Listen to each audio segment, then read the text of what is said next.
धाराशिव जिल्हा पोलिसाच्या वतीने शनिवार दिनांक 4 रोजी एडशी येथील जनता महाविद्यालयात नशामुक्ती जनजागृती कार्यक्रम उत्साहात पार पडला।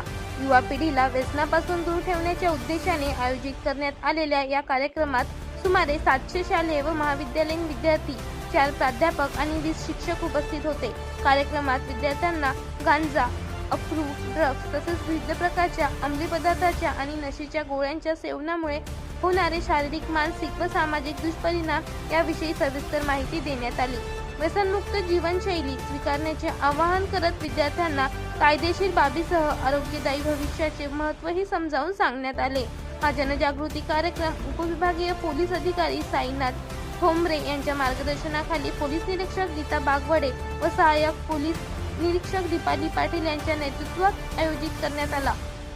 कार्यक्रमात पोलीस उपनिरीक्षक प्रदीप ठाकूर, सहाय्यक पोलीस उपनिरीक्षक Wahed Mulla, Hanuman Purke, police head constable Shela Tele, Suresh Raut आणि नागेश केंद्रे यांनी विद्यार्थ्यांना मार्गदर्शन करून नशामुक्त समाज घडविण्यासाठी सर्वांनी एकत्रितपणे प्रयत्न करण्याचे आवाहन केले।